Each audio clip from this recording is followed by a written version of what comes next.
you're closer than them all. They are lights, oh, but you're greater than them all. We are walking in the light. It's walking in the light, just for a show. So, welcome to Walking in the Light Diaspora Show. Today I'm in the city of Hanau, right? We're in Hanau, close to Frankfurt. Exactly.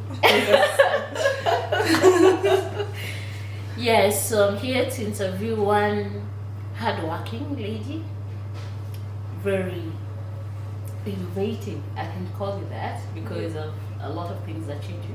Thank you. Yeah, and I'll allow her introduce herself. Good afternoon, ladies and gentlemen. It's a great pleasure to have Stella here with me. My name is Gill Lwangu. I'm the CEO and founder of My Ethnic Cooking. My Ethnic Cooking was founded to introduce the African culture to the European community through food. And today, thank you so much for inviting me to share with you, and you're most welcome into my kitchen. It's a pleasure. And today I'm actually going to teach Stella how to do chapatis. I just started we've already started a bit, so we shall continue to complete the food so that we can also share it together, because the purpose of My Ethnic Cooking, we have cooking classes for different African dishes, and at the end of the day we sit together and eat together because food brings the people together. Wow. Yes. I'm so excited to learn. Yes. And I know that you also learn how to make chapatis and more. Stay tuned. Good. So today we've already done the dough. So I would like you to keep kneading the dough until it's a bit smoother. Use your fingers. Okay. That's how I already welcomed you with washing your hands. That's Okay, should I inward or? So let me just show you how to do it. Okay. So we normally, you press it with both hands until it's smooth like a pizza dough. For those who've already done some pizza, but this is chapati. So it's already smooth enough, and now it's ready to roll out and start cooking. But I have to mention that we have the Kenyan Chapati and the Indian Chapati. So the Indian Chapati, normally after you just roll it out in salty, because the dough is from salty water and flour, you roll it out and just cook. But Kenya, we are a bit too much. We've added something small. We will roll it out, smear some oil on it, roll it out, then cook it. Yeah. So this is let me give you some space. Kenyan way? Now we are doing it the Kenya way, because that's why I call it Kenyan Chapati. It will not be Indian style. We need a bit of space. Just a second. I see a lot of stuff here. Yeah, because yes, there's a lot of stuff, because chapati, we are going to eat it with beef stew. And then we also have kachumbari. For the kachumbari, I've already soaked in some onions in salty water. The purpose of soaking in onions in salty water is for the onion to suck out this onion taste, but not so much. We just soak it for like 20 minutes so that you still have a bit of the onion taste. And then we have tomatoes. So tomatoes and onions are the basic. These two are the basic ingredients for our kachumbari. And then we shall follow it up with coriander, fresh green coriander. And another thing we're going to add, so since the oranges are in season and they're very tasty, I will add some oranges to it. I always alternate the fruits. Yeah, for the fruits, if it's we are heading to the cold season, I always put a bit of avocado. Then people call it guacamole, but I always feel offended because it's not so guacamole. And then I also use mangoes like now, and there are times I also put strawberries. Also depending on the clientele that I have, or the clientele I'm cooking with, or the cooking participants that I'll be with in the kitchen. So for today with Stella, we are going to have kachumbari with oranges. Okay. Yes. Wow. So now we are going to start off with chapati. Our beef stew is already cooking. So what we're going to do here, we're going to roll this out so that we can get the chapati. This is huge. So another thing of buying a rolling pin, I think the best rolling pin is when it can rotate on its own. Then it makes it easier, because the Kenyan rolling pins that we have, you do like this. Yeah. But this one you just do comfortably. Just roll it out. Because it's quite like big. Yes.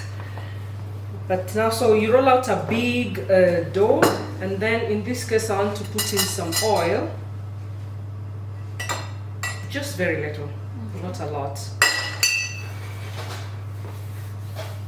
So roll it out, and then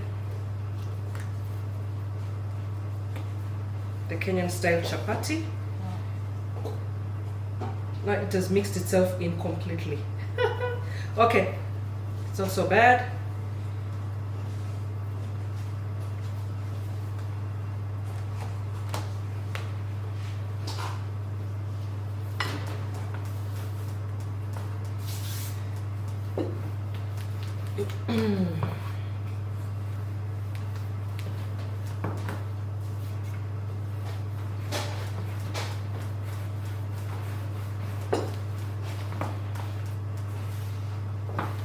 So Stella, question to you. When did you start your company?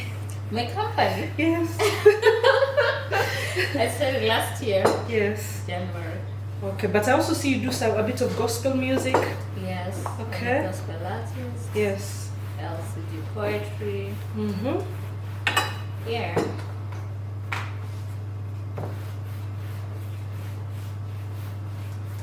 So our first chapati has come out a bit shapeless, but it will be digested, don't worry. Let's hope the second one will come out round. Yeah. I always try not to use so much flour because when you're frying, there'll be again too much flour and it's going to burn. Okay. So I always try to use a little bit of the flour.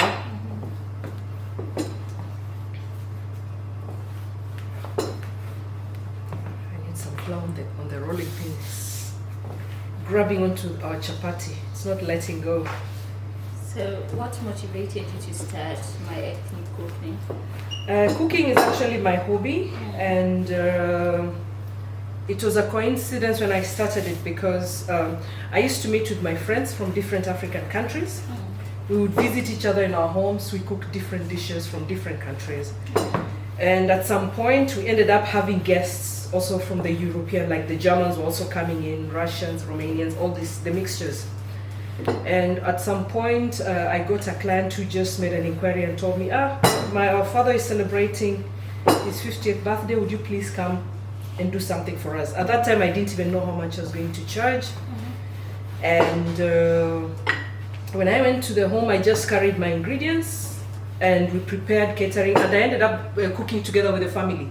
Wow. They joined me in the cooking, so great. We cooked together, and I walked out with money on that day, and that's when I realized that it's about high time I did something. Yeah, because cooking is something that I enjoy to do, and and that's how it started, and I'm still moving on. I faced a few challenges during Corona, but now I think the business is going to pick up slowly by slowly, and as we go back to the new normal. The offline cooking classes are going to start, and which I really enjoy because that's when you get to meet people face to face from different cultural backgrounds and all this kind of stuff. So did you need any capital to start it, or you just began the business? I just thought of just trying it out straight away because if you look at it, I also work in an international bank. That's also another source of income. Wow.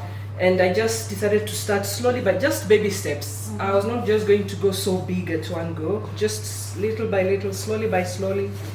And it's picking up, and the moment now I can also do catering for 300 people because I now have my own equipment and facilities to do catering and cooking classes. I do it normally here in Hanau. And I didn't take a loan. Oh, okay. I just started, yes.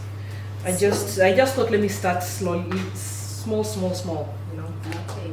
So maybe someone wants to join your classes. Where can they go to for the cooking classes? For the cooking classes, you can either visit my Facebook page, My Ethnic Cooking, or you can go to my website, My African Cooking. I think I'll let you roll out the last chapati. Okay. Then when you eat, you feel I'm proud of eating for what I worked Really? for. I don't think I'll do them as you do. But you did just hold the pin. Like this? Yeah, yes. Ah, okay. It's easier. And it's easier that Yes, yes. And the Okay. pin is a bit heavy, so way. So, yeah. okay. Was this student sleeping in class? There's no way you can sleep actually. Because okay, now it's a bit quiet, but when I have the cooking classes, there's Yeah. music. Sometimes we dance around the table here. Wow, that's great. And it's a quite a bit mixture of the some fun people. with Yes, cooking, yeah? yes. Yeah, we share stories. That's why, and also one thing I like about cooking classes that you're cooking everything fresh. People are seeing the ingredients is fresh. They're preparing it themselves. Yeah. So that's why, because many people ask me, why don't you have a restaurant? Yeah. And me, I'm like, I prefer a cooking class because people are seeing what is being prepared. Yeah. The True. the ingredients are fresh. Yeah. And then the most enjoyable part is to sit down together and talk. Talk about different topics. They are friends, oh yeah, but you're closer than them all. They are lights, oh, but you're greater than them all. We are walking in the light.